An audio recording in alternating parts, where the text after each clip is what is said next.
Fourth সেমিস্টারের আদরের ছাত্রছাত্রীদের জন্য যারা জিওগ্রাফি সাবজেক্টটা বেছে নিয়েছো, কোথাও এই সাজেশনস পাচ্ছ কি পাচ্ছ না আমি জানি না।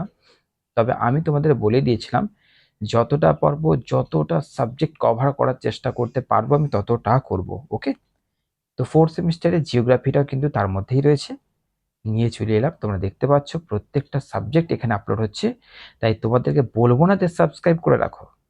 তোমরা যদি বুঝতে পারো যে একটা প্ল্যাটফর্মে সমস্ত বিষয় আপলোড হচ্ছে, এমনকি এরপরে L1 অর্থাৎ L2 আর SECটাও আপলোড হবে ঠিক এইভাবে, যদি তোমাদের মনে হয় যে আমাদের কোথাও একটা কাজে লাগবে তবেই সাবস্ক্রাইবটা করবে, নচেত করার দরকার নেই।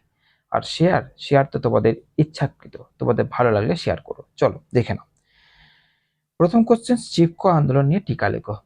মোস্ট ইম্পর্টেন্ট কোশ্চেন, সেটা নিয়ে কিছু বলার নেই। 2 নম্বর, উপকূলীয় অঞ্চলের ক্ষেত্রে বাস্তুতন্ত্রের গঠন, কার্যকারিতা, বিভিন্ন উপাদান সম্পর্কে আলোচনা করো।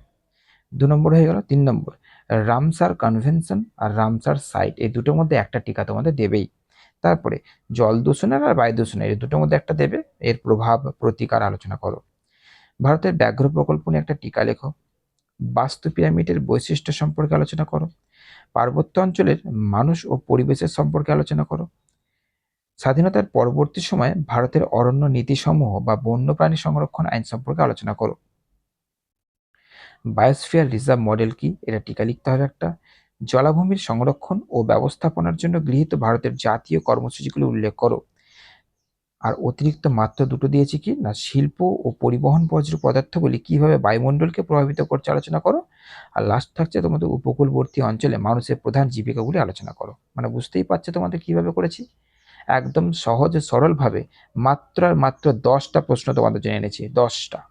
আর এই দুটো অতিরিক্ত রেখেছি, তার মানে ধরে নাও 10টা কোশ্চেন হয়ে গেলে এই দুটো করা এমন কিছু তোমাদের চাপ হবে না। তো চলো দেখে নাও এবার, এই মাত্র এই কটা কোশ্চেন করলে তোমাদের আর কোনো চিন্তা নেই, বিন্দাস খুব সুন্দর তোমাদের পরীক্ষা হবে। চলো, ভালো থেকো, সুস্থ থেকো।